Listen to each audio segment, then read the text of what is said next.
পাল্টাপাল্টি হামলা অব্যাহত, ইসরায়েলের বহু স্থাপনা বিধ্বস্ত। বাংকারে রাত্রিযাপন নেতানিয়াহুর, ইরানে মৃত্যু ছাড়ালো 100। সংঘাতের প্রভাব পড়তে পারে বাংলাদেশেও।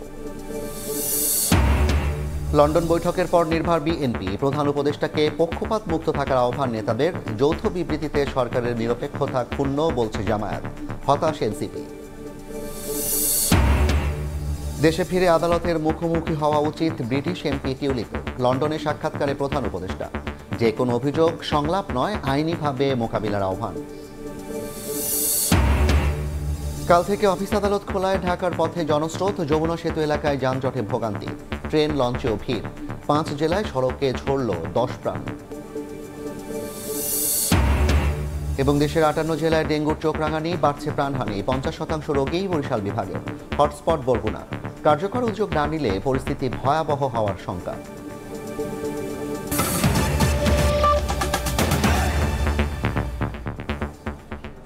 সময় সংবাদের সঙ্গে আছি আমি জাফর সাদিক। একের পর এক ছোড়া ক্ষেপণাস্ত্রে বিধ্বস্ত ইসরায়েলের প্রাণকেন্দ্রের বিভিন্ন স্থাপনা। এ পর্যন্ত 4 জন নিহতের তথ্য জানিয়েছে দেশটির গণমাধ্যম। আহত হয়েছেন 150 শতাধিক। শুক্রবার রাতে হামলার পরই প্রতিরক্ষা মন্ত্রীকে নিয়ে বাংকারে অবস্থান নেন বিনিয়ামিন নেতানিয়াহু। এ সময় টেলিভিশনে দেওয়া ভাষণে ইরানের সর্বোচ্চ ধর্মীয় নেতা আয়াতুল্লাহ আলী খামেনি ইসরায়েলকে অন্ধকারে নিমজ্জিত করার হুমকি দেন। তেল আবিবের বুকে এভাবেই আঘাত হানে ইরানের ব্যালিস্টিক ক্ষেপণাস্ত্র। মুহূর্তেই কেঁপে ওঠে ইসরায়েলের প্রাণকেন্দ্র। ইসরায়েলের হামলার জবাবে শুক্রবার রাতে শতাধিক ক্ষেপণাস্ত্র ছড়ে ইরান। প্রতিরক্ষা মন্ত্রণালয়, অর্থনৈতিক কেন্দ্র, বিমান ঘাঁটি, হাইফা বন্দর সহ বেশ কয়েকটি গুরুত্বপূর্ণ স্থাপনায় আঘাত হানে ইরানের ক্ষেপণাস্ত্র। অপারেশন 2 প্রমিস 3 নামে 150-র বেশি স্থানে হামলা চালায় তেহরান। যদিও যুক্তরাষ্ট্রের সহায়তায় বেশিরভাগ ক্ষেপণাস্ত্র প্রতিহতের দাবি করেছে তেল আবিব। ইরানের ক্ষেপণাস্ত্র হামলার পরই প্রতিরক্ষা মন্ত্রী ইসরায়েল কাৎজকে নিয়ে একটি বাংকারে যান নেতানিয়াহু। সেখানে মন্ত্রিসভা সদস্যদের সঙ্গে আলোচনার মাধ্যমে ইসরায়েলের প্রধানমন্ত্রী পরিস্থিতি পর্যালোচনা করেন বলে জানান এক কর্মকর্তা। বোমা নিরোধক আশ্রয় কেন্দ্রে অবস্থান নেন সাধারণ নাগরিকরাও। ভোরের আলো ফোটার সঙ্গে সঙ্গে স্পষ্ট হয় তেল আবিবের ক্ষয়ক্ষতি। আন্তর্জাতিক গণমাধ্যমে প্রকাশিত ভিডিওতে দেখা যায় ইরানের ক্ষেপণাস্ত্র হামলায় বিধ্বস্ত হয়েছে বেশ কিছু আবাসিক ভবন। বেশ কয়েকজন হতাহতের খবরও পাওয়া গেছে। আমরা ঘটনাস্থলে পৌঁছে দেখি ব্যাপক ক্ষয়ক্ষতি হয়েছে, অনেক মানুষ আহত হয়েছে এবং ঘটনাস্থলের ভেতরে মরদেহ রয়েছে। এরপর আমরা জরুরি সেবা সংস্থা MDA, fire service, Israeli police এবং স্থানীয় প্রশাসনের সঙ্গে মিলে আটকে পড়া মানুষদের উদ্ধারে অভিযান শুরু করি। ইসরায়েল যুদ্ধ শুরু করেছে জানিয়ে দেশটির প্রতি কোনো দয়া করা হবে না বলে হুঁশিয়ারি করেছেন ইরানের সর্বোচ্চ ধর্মীয় নেতা আয়াতুল্লাহ আলী খামেনি। ইসরায়েল ভয়ঙ্কর ভুল করেছে, তারা অন্যায় কাজ করেছে। ইনশাআল্লাহ এর পরিণতি তাদের ধ্বংস ডেকে আনবে। হামলার ঘটনা নিয়ে প্রতিক্রিয়া দেখিয়েছে ইরান, ইসরায়েলের মিত্র দেশ ও সংগঠনগুলো। যুক্তরাষ্ট্র, কানাডা ও ইউরোপীয় ইউনিয়নের পক্ষ থেকে বলা হয়েছে তেল আবিবের আত্মরক্ষার অধিকার আছে। অপরদিকে ইরানে হামলার নিন্দা জানিয়ে নেতানিয়াহুকে মধ্যস্থতার প্রস্তাব দিয়েছেন রুশ প্রেসিডেন্ট। আর চীন বলছে ইসরায়েল চূড়ান্ত সীমা অতিক্রম করেছে। শুক্রবার ইরানের বিভিন্ন স্থাপনায় হামলা চালায় ইসরায়েল। এতে পারমাণবিক স্থাপনা, আবাসিক ভবন সহ ক্ষতিগ্রস্ত হয় বিভিন্ন গুরুত্বপূর্ণ স্থাপনা। এর একদিনের মধ্যেই ইসরায়েলের 150-টির বেশি স্থানে ব্যালিস্টিক ক্ষেপণাস্ত্র হামলা চালায় ইরান। এ নিয়ে বিভক্ত বিশ্ব। বরাবরের মতো ইসরায়েলকে নগ্ন সমর্থন অব্যাহত রেখেছে পশ্চিমারা। সরাসরি ইরানে হামলা না করলেও ইরানি হামলা প্রতিহত করতে গুরুত্বপূর্ণ সামরিক সহায়তা দিয়েছে ওয়াশিংটন। এমনটাই জানিয়েছে মার্কিন সংবাদ মাধ্যম ও প্রতিরক্ষা সূত্র। ইউরোপীয় কমিশনের প্রেসিডেন্ট উর্সুলা ভন ডার লায়েনও ইসরায়েলের আত্মরক্ষার অধিকারকে সমর্থন জানিয়ে বলেন, সবারই এখন সর্বোচ্চ সংযম দেখানো উচিত। ইসরায়েলি প্রেসিডেন্ট আইজ্যাক হারজগের সঙ্গে ফোনালাপে তিনি এই বার্তা দিয়েছেন। কানাডার প্রধানমন্ত্রী মার্ক কার্নিও ইসরায়েলের প্রতি সরাসরি সমর্থন জানিয়েছেন। বলেছেন, ইরান আঞ্চলিক শান্তির জন্য হুমকি, আর ইসরায়েল আত্মরক্ষার অধিকার রাখে। ইরানের পারমাণবিক কর্মসূচি দীর্ঘদিন ধরে উদ্বেগের কারণ দাবি করে বলেন, ইসরায়েলের ওপর ক্ষেপণাস্ত্র হামলা আঞ্চলিক স্থিতিশীলতা নষ্ট করছে। ইসরায়েলের আত্মরক্ষার অধিকারের পক্ষে সাফাই গান কানাডার প্রধানমন্ত্রী। অন্যদিকে ইরানে ইসরায়েলের হামলার তীব্র নিন্দা জানিয়েছেন রুশ প্রেসিডেন্ট ভ্লাদিমির পুতিন। টেলিফোন আলাপে ইসরায়েলের প্রধানমন্ত্রী বিনিয়ামিন নেতানিয়াহুকে অবিলম্বে সংঘাত বন্ধের আহ্বান জানান তিনি। সেই সঙ্গে যুদ্ধবন্ধে মধ্যস্থতার প্রস্তাবও দেন রুশ প্রেসিডেন্ট। ইরানের পারমাণবিক স্থাপনায় হামলার মধ্য দিয়ে ইসরায়েল চূড়ান্ত সীমা লঙ্ঘন করেছে বলে মন্তব্য করেছে চীন। জাতিসংঘে চীনের রাষ্ট্রদূত ফু কুং বলেন, এই আক্রমণে ইরানের সার্বভৌমত্ব, নিরাপত্তা ও অভ্যন্তরীণ অখণ্ডতার গুরুতর লঙ্ঘন। ইসরায়েলের এমন পদক্ষেপে মধ্যপ্রাচ্যে সংঘাত আরও গভীর হওয়ার ঝুঁকি তৈরি হয়েছে বলেও মন্তব্য করেন তিনি। ইরানের পারমাণবিক স্থাপনায় ইসরায়েলি হামলা নিয়ে গভীর উদ্বেগ প্রকাশ করেছেন জাতিসংঘ মহাসচিব। মধ্যপ্রাচ্যে কোনো ধরনের সামরিক উত্তেজনাকেই তিনি সমর্থন করেন না বলে জানিয়েছেন সংস্থাটির মুখপাত্র আলেজান্দ্রা বেলুসি। এ সময় তিনি মনে করিয়ে দেন, জাতিসংঘের সদস্য দেশগুলোর উচিত জাতিসংঘ সনদ ও আন্তর্জাতিক আইন মেনে চলা।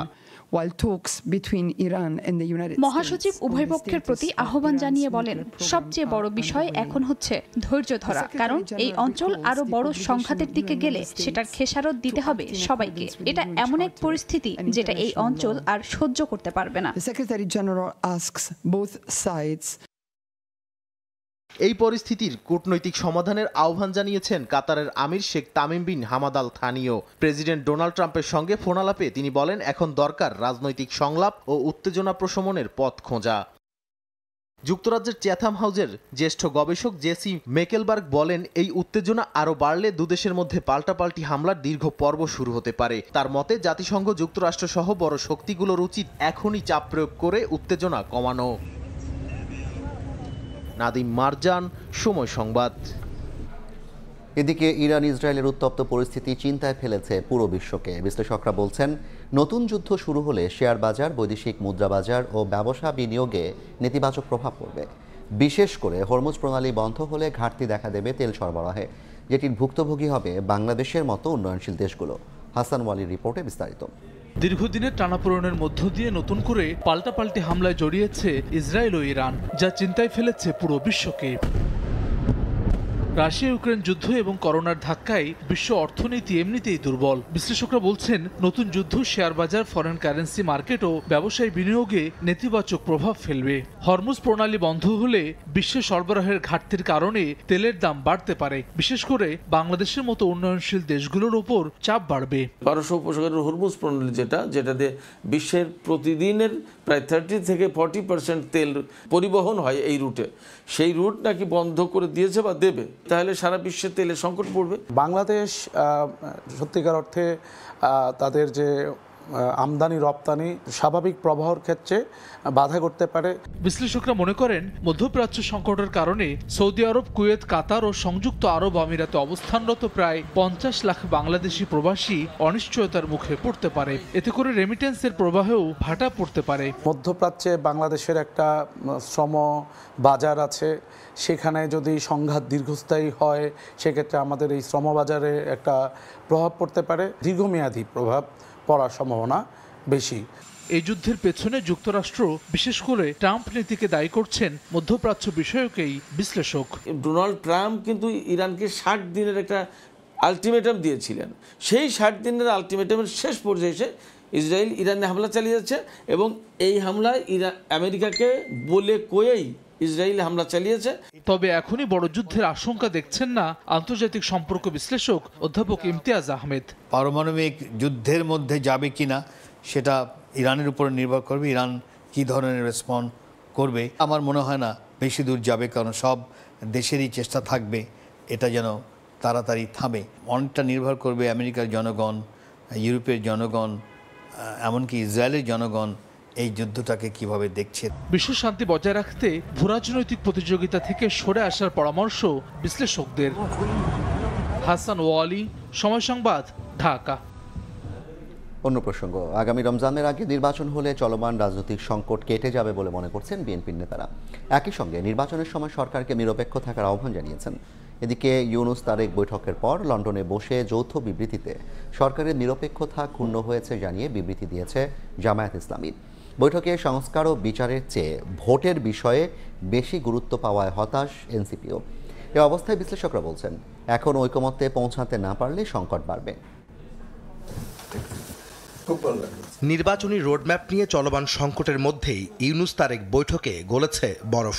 সরকার ও বিএনপির মধ্যকার অনড় অবস্থানও সহজ হয়েছে নির্বাচনের তারিখের পরিবর্তনের ইঙ্গিতে।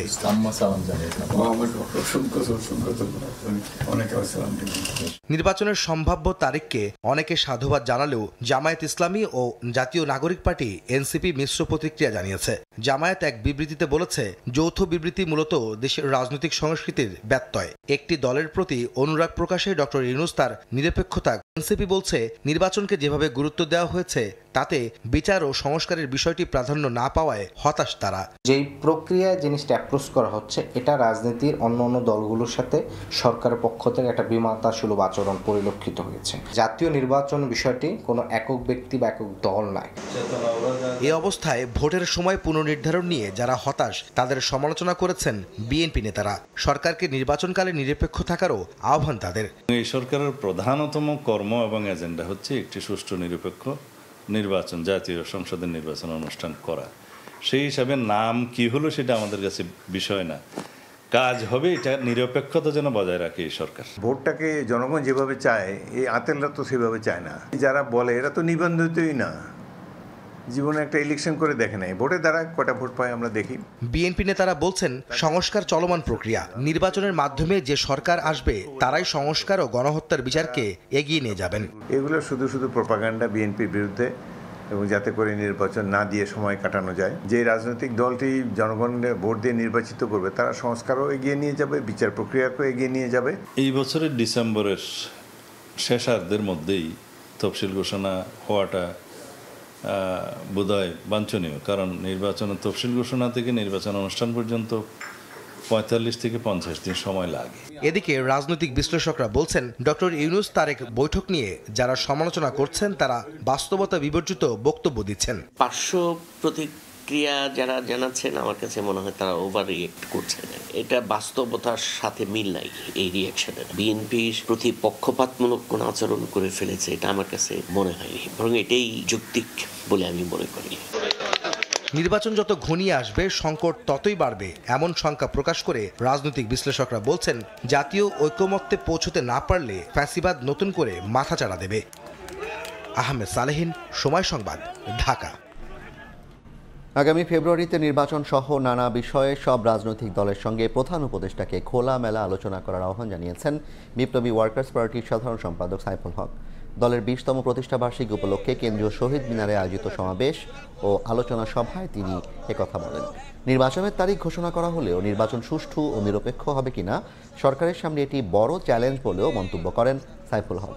এর আগে দলের পক্ষ থেকে শহীদদের প্রতি শ্রদ্ধা জানান নেতাকর্মীরা।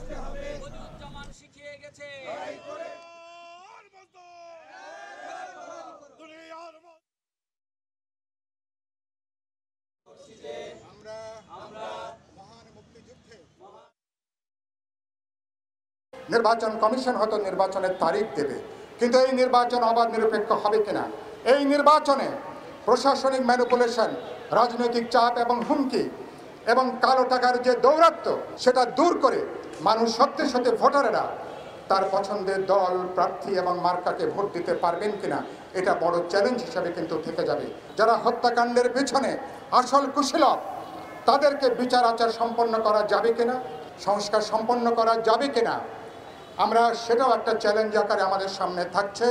অন্তর্বর্তী সরকার প্রধানের সাথে বিএনপির অ্যাক্টিং চেয়ারপারসন তারেক রহমানের লন্ডনে যে আলাপ আলোচনা করেছেন, আপনার উচিত হবে সকল রাজনৈতিক দলকে খোলামেলা আলাপ আলোচনা বিষয়টা প্রকাশ করবেন। অবাধ ও সুষ্ঠু নির্বাচনের লক্ষ্যে নিশ্চিত করা হয়েছে লেভেল প্লেইং ফিল্ড। রাজধানীর উত্তরায় আর্ম পুলিশ ব্যাটালিয়ন ও র্যাব ১-এর সদর দপ্তর পরিদর্শনে গিয়ে একথা জানান স্বরাষ্ট্র উপদেষ্টা জাহাঙ্গীর আলম চৌধুরী। বলেন, ভোট ঘিরে যে কোনো পরিস্থিতি মোকাবিলায় সদা প্রস্তুত আইনশৃঙ্খলা বাহিনী। রাজনীতির মাঠে এখন আলোচনার কেন্দ্রে জাতীয় সংসদ নির্বাচন। চলছে নেতাকর্মীদের কথার লড়াই, আছে অভিযোগ পাল্টা অভিযোগও। এমন বাস্তবতায় ভোট ঘিরে আইনশৃঙ্খলা পরিস্থিতি কেমন থাকবে প্রশ্ন ছিল স্বরাষ্ট্র উপদেষ্টার কাছে। তিনি সাফ জানালেন, নির্বাচন ঘিরে যে কোনো পরিস্থিতি মোকাবেলায় সদা প্রস্তুত আইনশৃঙ্খলা রক্ষাকারী বাহিনী। প্রধান উপদেষ্টা এই সময় উনি ডিসিশন নেবেন ইলেকশনের ডেট, আমরা সেই সময়ের জন্য সবসময় প্রস্তুত। আইন শৃঙ্খলা পরিস্থিতি যে উন্নতি হয়েছে এটা আপনারাও বলছেন, এটাতে আমরা যতটা কমে আনা যায় আমরা চেষ্টা করতেছি। এই ক্ষেত্রে আপনাদের একটু বড় ধরনের একটা রুল রয়ে গেছে। রাজধানীর উত্তরায় আর্মড পুলিশ ব্যাটালিয়ন ও র্যাব 1-এর সদর দপ্তর পরিদর্শনে গিয়ে স্বরাষ্ট্র উপদেষ্টা আরও জানান, অবাধ ও সুষ্ঠু নির্বাচনের লক্ষ্যে লেভেল প্লেইং ফিল্ড নিশ্চিত করা হয়েছে। আইন শৃঙ্খলা অনেক উন্নতি হয়েছে, তবু আছে, এটা তো একটা কোনো লিমিট নাই, এটা যতই উন্নতি হবে আরও উন্নতি হইতে থাকবে। ছোটোখাটো দিয়ে একটা ঘটনা যে ঘটে নাই তা না, দিয়ে একটা চুরি হয়েছে, দিয়ে একটা চিন্তাই হয়েছে, বাট বড় ধরনের কোনো সমস্যা হয় না। মাঠ পর্যায়ে পুলিশের কাছে রাইফেলের মতো অস্ত্র থাকলেও ভারী মারণাস্ত্র থাকবে না বলেও জানান স্বরাষ্ট্র উপদেষ্টা। আদনান তুর্য, সময় সংবাদ, ঢাকা। 4 দিনের সফর শেষে লন্ডন থেকে দেশে ফিরেছেন প্রধান উপদেষ্টা ডক্টর মোহাম্মদ ইউনূস। সকাল 5:45টার দিকে বিমান বাংলাদেশ এয়ারলাইন্সের একটি ফ্লাইটে দেশে পৌঁছান তিনি। এ সফরে প্রখ্যাত নীতি গবেষণা প্রতিষ্ঠানে চ্যাথাম হাউসের সংলাপে বক্তব্য দেন প্রধান উপদেষ্টা। সাক্ষাৎ করেন প্রবাসী বাংলাদেশিদের সঙ্গে। এছাড়া ব্রিটিশ রাজা 3য় চার্লসের সঙ্গে সাক্ষাৎ এবং কিং চার্লস 3য় হারমোনি অ্যাওয়ার্ড গ্রহণ করেন। সফরের শেষ দিন শুক্রবার বৈঠক করেন বিএনপির ভারপ্রাপ্ত চেয়ারম্যান তারেক রহমানের সঙ্গে।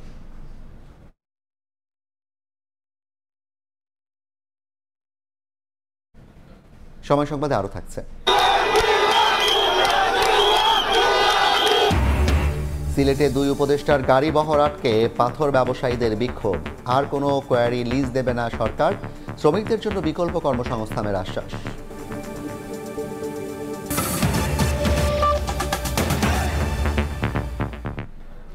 ঈদের দীর্ঘ ছুটি শেষে কাল খুলছে অফিস আদালত, তাই বাস, ট্রেন ও লঞ্চে ভোর থেকেই ছিল ঢাকামুখী জনস্রোত।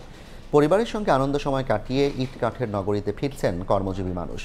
এতে সড়কে দেখা যায় তীব্র যানজট। যমুনা সেতু এলাকায় 10 কিলোমিটার জুড়ে সৃষ্টি হয় গাড়ির দীর্ঘ লাইন।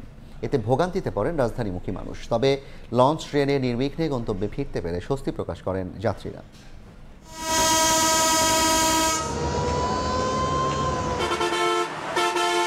প্রিয়জনের সঙ্গে কাটানো সুখস্মৃতি, ঈদের আনন্দ ফিকে হয়ে আসে কর্মব্যস্ত নগরী ঢাকায় ফেরার পথেই। শনিবার সকাল থেকেই বাস কাউন্টারগুলোতে দেখা যায় যাত্রীদের জটলা। বেলা বাড়ার সঙ্গে সঙ্গে নিজ নিজ গন্তব্যে যেতে কাউন্টারগুলোতে গণপরিবহনের জন্য অপেক্ষমান যাত্রীর সংখ্যাও বাড়তে থাকে। শনিবার ভোর থেকেই যমুনা সেতুর পশ্চিম সংযোগ সড়কে ছিল গাড়ির দীর্ঘ লাইন। এতে প্রায় 10 কিলোমিটার এলাকা জুড়ে সৃষ্টি হয় তীব্র যানজটের। এ সময় অনেকটা থেমে থেমে গাড়ি চলায় দুর্ভোগে পড়েন যাত্রীরা। সেই সঙ্গে তীব্র গরম ভোগান্তি বাড়িয়েছে কয়েক গুণ। প্রচুর জ্যাম, আমি সনকা থেকে জাম ঠেলে আসতেছি। এই বড় দরকার থেকে উঠছি রাত্রে 9টা বাজে, এই পর্যন্ত এখনো পৌঁছায় নাই গাজীপুরে। প্রায় 10 ঘন্টার মতো সময় চলে গেছে অলরেডি। যে পরিস্থিতি দেখা যাইতেছে তাতে দেখা যাইতেছে যে আমার আজকে ঢাকা যাওয়া হবে না। গাড়িও কম এবং ভাড়াও দ্বিগুণ, সিট তো নাই। এদিকে ভিন্ন চিত্র রাজধানীর কমলাপুর রেল স্টেশনে। যাত্রী চাপ থাকলেও নেই ভোগান্তি। সরকারি ছুটি বেশি থাকায় অনেকটা স্বস্তি নিয়ে ঢাকায় ফিরতে পেরে খুশি যাত্রীরা। ঈদটা আলহামদুলিল্লাহ ভালো কাটছে, আর কোনো ভোগান্তি হয় নাই। আমাদের ঈদ উদযাপন খুব সুন্দর হয়েছে। আমরা গ্রামে ঈদ কাটিয়ে তারপরে আমরা টুরিস্টে গেলাম, ঘুরে আসলাম, ঘুরে এখন অনেক ভালো লাগলো। এখন মনে করেন যে যার যার কর্মস্থলে এখন ছুটব। ভার্সিটি খুলে গেছে, ক্লাস শুরু, পড়াশোনা শুরু, আবার ব্যস্তময় জীবন শুরু আর কি। একই চিত্র সদরঘাট লঞ্চ টার্মিনালেও। দীর্ঘ ছুটির শেষ দিনে রাজধানীমুখী যাত্রীদের ভিড় থাকলেও ভোগান্তি না থাকায় স্বস্তির প্রকাশ করেন যাত্রীরা। তবে ভোগান্তিহীন যাত্রা শেষে সড়কে উঠতেই যানজটে পড়েন যাত্রীরা। সদরঘাট থেকে তাঁতিবাজার পর্যন্ত পুরো এলাকায় 2 ঘন্টারও বেশি সময় ধরে থাকে যানজট। ভিড়ও কম, আমরা সেফলি এসেছি, আবার সেফলি যাচ্ছি। কোনো হয়রানির ভিতরে ভোগান্তি পড়ি না, আলহামদুলিল্লাহ খুব ভালোভাবে আসছে আমরা। দীর্ঘ এই লম্বা ছুটিতে ঈদ আনন্দকে অবশ্যই বাড়িয়ে দিয়েছে। এত মানুষের চাপের কারণে 1 থেকে 1.5 ঘন্টা লাগতেছে এখানে আসার জন্য। ঈদুল আজহার লম্বা ছুটি শেষে 15 জুন থেকে আনুষ্ঠানিকভাবে চালু হচ্ছে অফিস আদালত। আবু সাইদ নিশান, সময় সংবাদ, ঢাকা। ঢাকামুখী মানুষের খবর জানাতে এই মুহূর্তে কমলাপুর রেল স্টেশনে আছেন রিপোর্টার রাইদুল ইসলাম শুভ। সাভারের বাইপাইল এলাকায় আছেন মোজাফর হোসেন জয়। সরাসরি প্রথমে যাচ্ছি রাইদুলের কাছে। রাইদুল, ঈদের এক লম্বা ছুটি শেষ করে সকলের স্বপ্নে বাড়ি যাওয়ার পরে আবার বাড়ি ফিরতে, মানে কর্মস্থলে ফিরতে শুরু করেছে রাজধানীবাসী। দীর্ঘ একটা ছুটি ছিল, সেই ছুটি শেষ করে আমরা এখন কমলাপুর রেলওয়ে স্টেশনে দেখছি যে একটা ইতিমধ্যে একটি প্ল্যাটফর্মে ট্রেন এসে দাঁড়িয়েছে। কিশোরগঞ্জ থেকে যেই যাত্রীরা উঠেছিলেন সেই ট্রেনটিতে, সেই যাত্রীরা এই রাজধানীতে ইতিমধ্যেই প্রবেশ করলেন। আমরা সকাল থেকে বেশ কয়েকটি ট্রেন কিন্তু দেখেছি যে কমলাপুর রেলওয়ে স্টেশনে এসে পড়ছে। কেননা আজকে এই যে 10 দিনের ছুটি, সেই 10 দিনের ছুটি শেষ হচ্ছে, আগামীকাল থেকে শুরু হচ্ছে সেই কর্মস্থলে ফেরার পালা এবং এতে করে আসলে ছুটিটা শেষ করে সকলের সাথে আনন্দ ভাগাভাগি, ঈদের আনন্দ ভাগাভাগি করে এখন সবাই বাড়ি ফিরতে শুরু করেছে। এবং আমরা যেমনটা সকল যাত্রীদের সাথে কথা বলেছি যে লম্বা ছুটিতে আসলে পরিবারের সাথে বেশ একটা ভালো সময় তারা পার করেছেন এবং তারা যে বলছিলেন যে এই যে রেলপথে যাওয়ার যে সময় যে স্বস্তিটা পেয়েছিলেন, আসার পথেও কিন্তু ঠিক তেমনই স্বস্তি তারা লক্ষ্য করেছেন যে রেলপথে কোনো রকমের কোনো ভোগান্তি, কোনো ঝামেলা বা শিডিউল বিপর্যয়ের কোনো ঘটনা কিন্তু তারা ঘটেনি বলে বলছেন। শেষ দিনে দেখা যাচ্ছে যে একটা ব্যাপক চাপ কিন্তু লক্ষ্য করা যায়, কিন্তু যাত্রীদের চাপ থাকলেও ট্রেনের কোনো শিডিউলের কোনো কিন্তু চাপ আমরা কম বেশি লক্ষ্য করতে পারিনি বলে আমরা যেমনটা যাত্রীদের সাথে কথা বলে আমরা জানছিলাম। তো যদি বলতে চাই যে সকালে 6টার দিকে কিন্তু বেশ কয়েকটি ট্রেন ঢুকেছে 10টা পর্যন্ত, তারপরে কয়েকটি লোকাল ট্রেন ঢুকে এবং আন্তনগর যে সকল ট্রেনগুলো রয়েছে বিশেষ করে উত্তরবঙ্গ বা দেশের বিভিন্ন অঞ্চলে যে সকল জায়গাগুলো আসার কথা সেগুলো দুপুর পর্যন্ত ঢুকে গিয়েছে। এই মুহূর্তে একটি কিশোরগঞ্জ নামে যে ট্রেনটি ছিল সেটি প্রবেশ করলো। বাকি যে সকল ট্রেনগুলো রয়েছে সেগুলো রাত্রি 8টার পরে কিন্তু আসবে বলে আমরা স্টেশন কর্তৃপক্ষের কাছ থেকে যেমনটা শুনছিলাম যে সেই ট্রেনগুলোতে কিন্তু একটু বেশ ব্যাপক চাপ থাকবে বলে আসলে ধারণা করা হচ্ছে। কেননা যে ইতিমধ্যেই কিন্তু বিভিন্ন প্রান্ত থেকে 4টায় একটি ট্রেন ছিল যেটি কিনা আসলে রাজশাহী থেকে ছেড়ে আসার কথা, পদ্মা এক্সপ্রেস, সেটি কিন্তু ইতিমধ্যে ছেড়ে গিয়েছে এবং চট্টগ্রাম থেকেও কিন্তু ট্রেন 3টায় একটি ছাড়ার কথা, সেটিও কিন্তু ছেড়ে গিয়েছে। কিন্তু বলতে চাই সব ট্রেনগুলো কিন্তু সময় মতো প্ল্যাটফর্মে প্রবেশ করছে কমলাপুর রেলওয়ে স্টেশনে এবং যাত্রীদেরও কিন্তু তেমন কোনো ভোগান্তির কথা তারা বলছেন না যে তারা ভালোভাবেই আসতে পারছে। তবে যাত্রীর চাপটা বেশি থাকলেও ট্রেনের সময় নিয়ে কোনো কিন্তু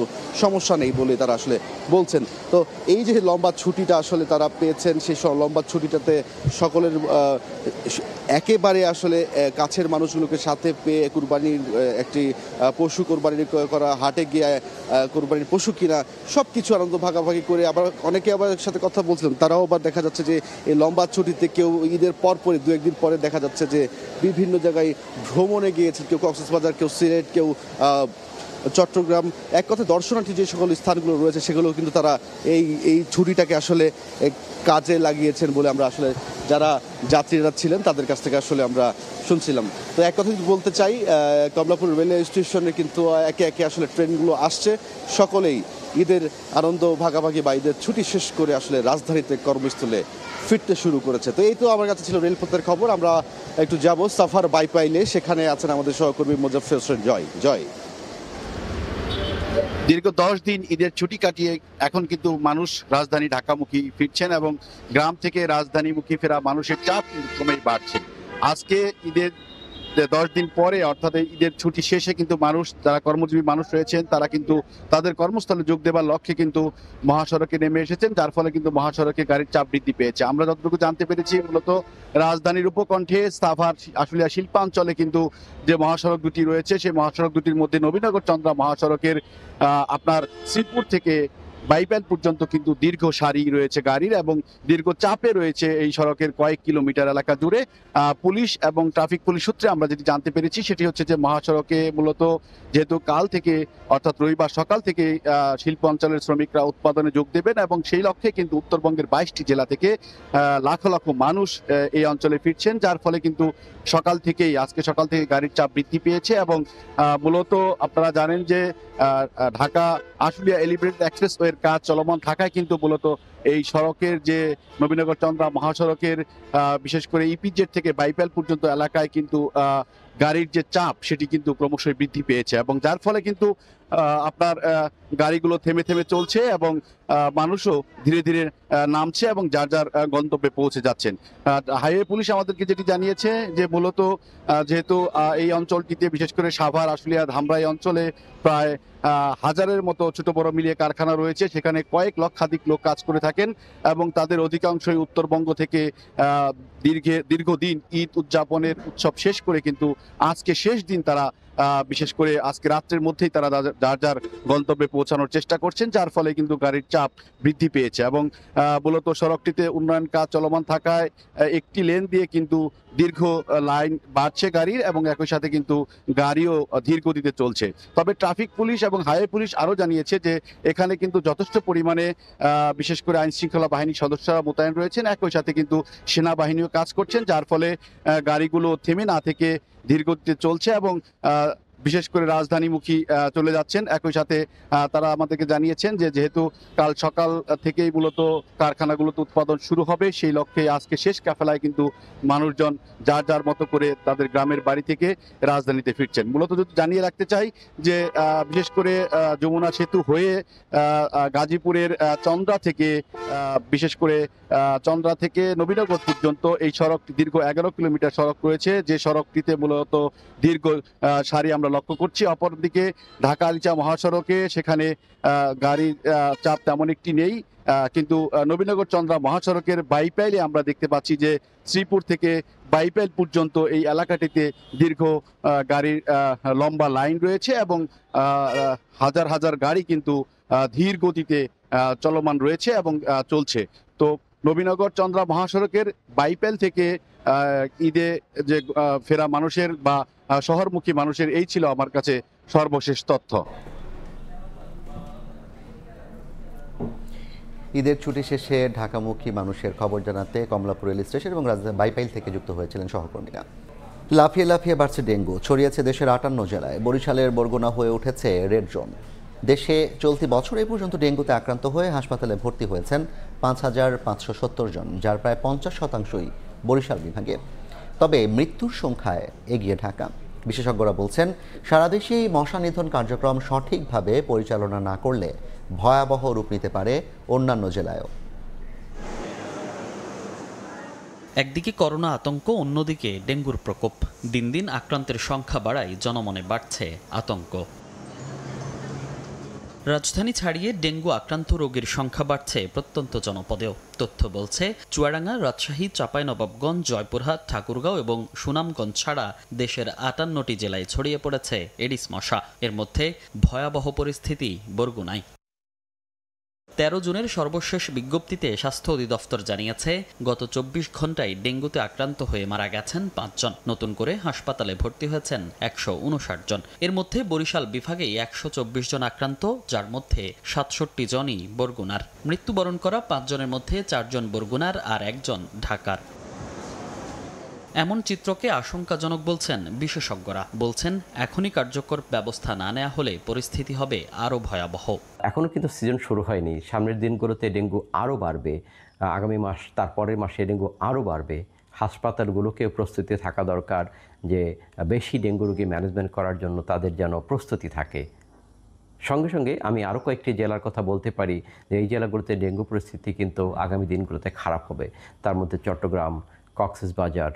শুধু রাজধানী নয়, সারা দেশেই মশা নিধন কার্যক্রম জোরদার করার পাশাপাশি সবাইকে সচেতন থাকার পরামর্শ দিচ্ছেন বিশ্লেষকরা। ডেঙ্গুর সংক্রমণ এলাকাগুলোতে সব জায়গায় এটা দরকার আছে। যদি কোথাও এরকম সম্ভাবনা দেখা যায়, সেখানে নিয়মিত বিরতিতে কীটনাশক ছিটালে বা ডেঙ্গু নিরোধ যে আছে ওষুধপত্র আছে সেগুলো ব্যবহার করলে এটা কমে আসবে। যেই বাড়িতে ডেঙ্গু রোগী আছে সেই বাড়ির চতুর্দিকে 200 মিটারের মধ্যে ফগিং করে, লার্ভিসাইডিং করে নিশ্চিত করতে হবে যেন ওই বাড়ির আশপাশে কোনো মশা বেঁচে না থাকে। স্বাস্থ্য অধিদপ্তরের তথ্য অনুযায়ী চলতি বছর এ পর্যন্ত ডেঙ্গুতে মারা গেছেন 28 জন। আক্রান্তের সংখ্যা সবচেয়ে বেশি বরিশাল বিভাগ হলেও মৃত্যুহার বেশি ঢাকায়।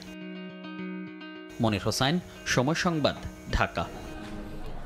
বরগুনায় মহামারী আকার ধারণ করেছে ডেঙ্গু। এরই মধ্যে প্রায় 2000 বাসিন্দা আক্রান্ত হয়েছেন আর মারা গেছেন 16 জন। তবুও কর্তৃপক্ষের টনক নড়ছে না বলে অভিযোগ স্থানীয়দের।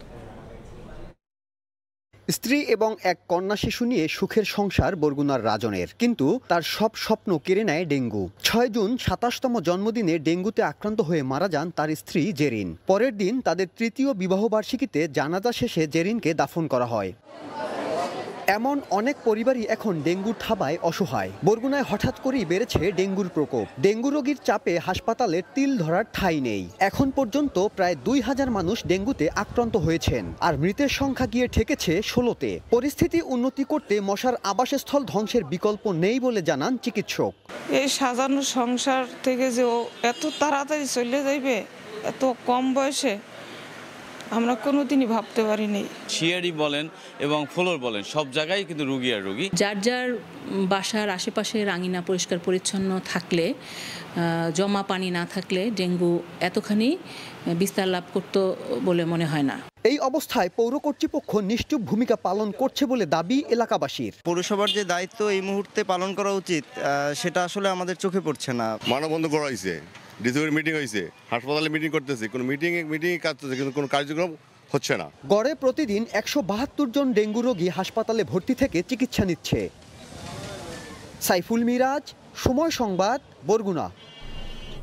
18 দিন বন্ধ থাকার পর চালু হয়েছে জাতীয় চক্ষু বিজ্ঞান ইনস্টিটিউট ও হাসপাতাল। দীর্ঘ সময় চিকিৎসা না পাওয়ায় অনেক রোগীর সমস্যা আরও জটিল হয়েছে।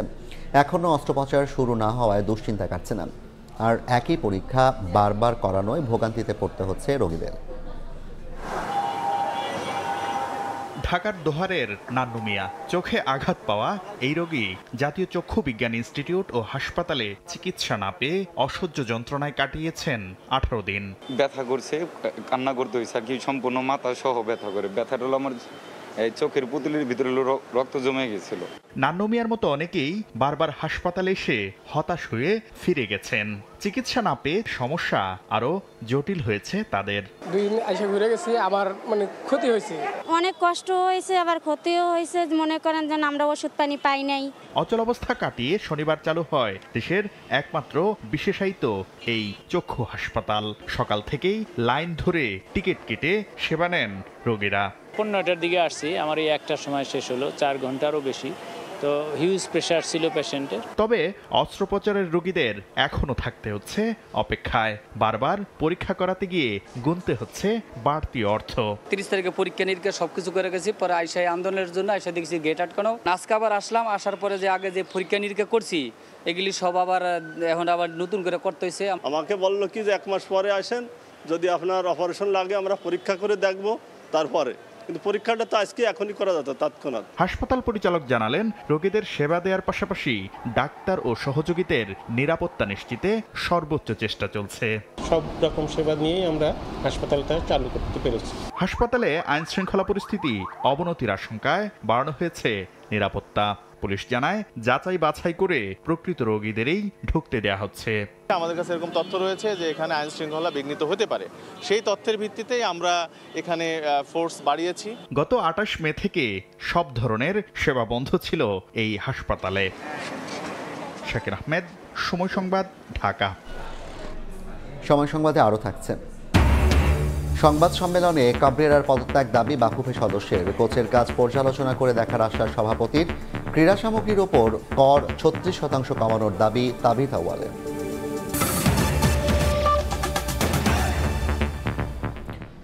দ্রুত ও স্বল্প খরচে মামলা নিষ্পত্তি সহ 3টি লক্ষ্য নিয়ে সংস্কারের বিষয়ে কাজ করছে আইন মন্ত্রণালয়।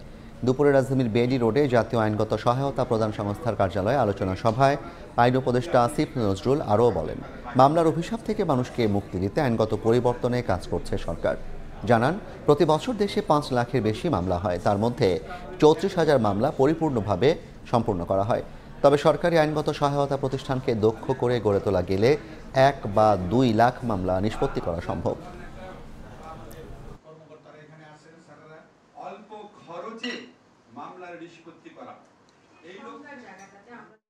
স্বল্পতম সময়ে অল্প খরচে মামলার নিষ্পত্তি করা, এই লক্ষ্যে আমরা গুরুত্বপূর্ণ একটা পরিবর্তন অলরেডি করেছি। সেটা হচ্ছে আমরা বাংলাদেশে এটা আগে হয় নাই কখনো এত বড় পরিবর্তন, সেটা হচ্ছে আমরা সিভিল প্রসিডিউর কোডের পরিবর্তন করেছি। ফৌজদারি কার্যবিধির অ্যামেন্ডমেন্টের কাজ দ্রুত এগিয়ে নিচ্ছি।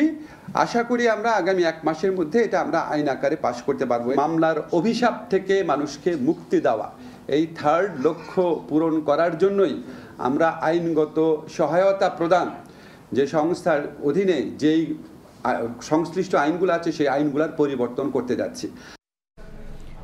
পর্যটক বান্ধব পরিবেশ তৈরির লক্ষ্যে সিলেটের কোনো পাথর কোয়ারি লিজ দেয়া হবে না বলে জানিয়েছেন পরিবেশ উপদেষ্টা সৈয়দা রিজওয়ানা হাসান। আর অবৈধভাবে উত্তোলন করা পাথর ক্রাশার মেশিনের বিদ্যুৎ সংযোগ বিচ্ছিন্ন করার নির্দেশ দিয়েছেন জ্বালানি উপদেষ্টা ফাউজুল কবির খান। এই সিদ্ধান্তের প্রতিবাদে 2 উপদেষ্টার গাড়ি বহর আটকে বিক্ষোভ করেছেন পাথর ব্যবসায়ীরা। 2 উপদেষ্টার গাড়ির বহর আটকে সিলেটের পাথর ব্যবসায়ীদের বিক্ষোভ। কোয়ারি লিজ দেওয়া হবে না। এই সিদ্ধান্তের প্রতিবাদে সড়ক অবরোধ করেন তারা।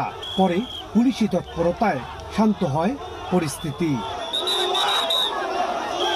এর আগে পর্যটন কেন্দ্র জাফলং পরিদর্শন করেন বন ও পরিবেশ উপদেষ্টা সৈয়দা রিজওয়ানা হাসান এবং জ্বালানি উপদেষ্টা অধ্যাপক মোহাম্মদ ফাইজুল কবির খান। এ সময় পরিবেশ উপদেষ্টা জানান, পর্যটকদের টানতে পাথর কোয়ারিগুলো পর্যটক বান্ধব হিসেবে গড়ে তোলা হবে। শ্রমিকদের জন্য ব্যবস্থা করা হবে বিকল্প কর্মসংস্থান, নেওয়া হবে মহাপরিকল্পনাও।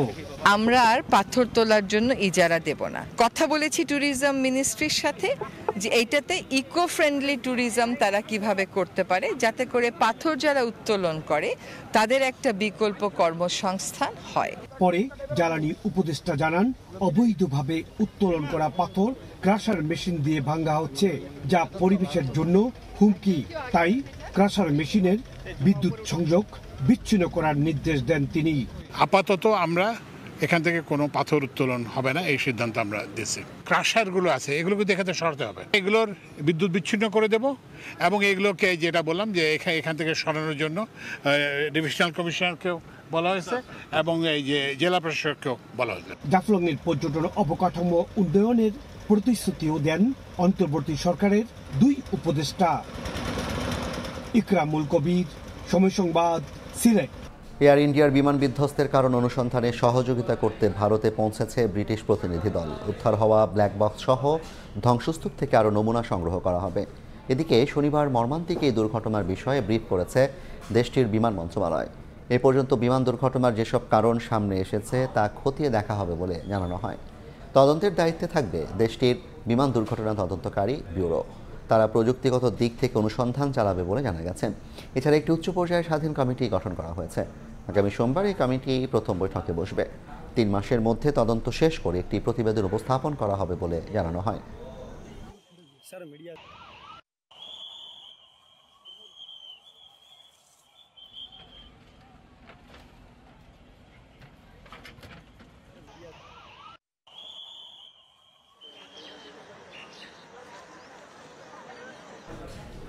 জাতীয় দলের দীর্ঘদিনের ব্যর্থতায় হেড কোচ হ্যাভিয়ার কাবরেরার পদত্যাগ দাবি করলেন বাফুফে ন্যাশনাল টিমস কমিটির সদস্য সাখাওয়াত হোসেন ভূঁইয়া শাহীন। ক্রীড়াক্ষেত্রে বাজেট বাড়ানো সহ ক্রীড়া সামগ্রীর ওপর আরোপিত কর ন্যূনতম 36% কমানোর দাবি বাফুফে সভাপতি তাবিত আউয়ালের। দেশের বিভিন্ন স্থান স্টেডিয়ামগুলো সংস্কারের দাবি জানিয়েছেন জাতীয় ক্রীড়া পরিষদের কাছে। ফুটবলের সার্বিক উন্নয়ন নিয়ে সংবাদ সম্মেলনে এসব কথা বলেন বাফুফে সভাপতি। আমি 18 কোটি বাংলাদেশের মানুষকে মুক্ত করার জন্য কাবরেরার পদত্যাগ চাচ্ছি। আমাদের একটা দাবি থাকবে বিএফএফ এর পক্ষ থেকে ক্রীড়ার উপরে বাজেটের যেন অ্যালোকেশনটা আরো বাড়ানো হয়। বাজেটের ক্ষেত্রে বিবেচনা করা উচিত যে ওরকম পুরনো অকর্য কাঠামোগুলোতে আর কত মেইনটেনেন্স খরচ ব্যয় করে আর কত রিপেয়ার ব্যয় করে আমাদের ফলাফলটা আমরা কি পাচ্ছি। 36% ট্যাক্স কিন্তু ধরা হয় স্পোর্টস ইকুইপমেন্টের উপরে। তো সেই জায়গাটা আমি বিশ্বাস করি যে আগামীতে আমাদের স্পোর্টস মিনিস্ট্রি এবং ফাইন্যান্স মিনিস্ট্রি বিবেচনায় রাখবে। আমি এটা জোরালোভাবে রিকোয়েস্ট করছি ওনাদেরকে। এ পর্যায়ে শীর্ষ সংবাদ জানিয়ে দিচ্ছে আরেকবার। পাল্টাপাল্টি হামলা অব্যাহত, ইসরায়েলের বহু স্থাপনা বিধ্বস্ত, বাংকারে রাত্রিযাপন নেতানিয়াহুর। ইরানে মৃত্যু ছড়ালো 100, সংঘাতের প্রভাব পড়তে পারে বাংলাদেশেও। লন্ডন বৈঠকের পর নির্ভর বিএনপি প্রধান উপদেষ্টাকে পক্ষপাত মুক্ত থাকার আহ্বান নেতাদের। যৌথ বিবৃতিতে সরকারের নিরপেক্ষতা ক্ষুণ্ণ বলছে জামায়াত, হতাশ এনসিপি। এবং কাল থেকে অফিস আদালত খোলায় ঢাকার পথে জনস্রোত, যমুনা সেতু এলাকায় যানজটে ভোগান্তি, ট্রেন লঞ্চেও ভিড়। 5 জেলায় সড়কে ঝরল 10 প্রাণ।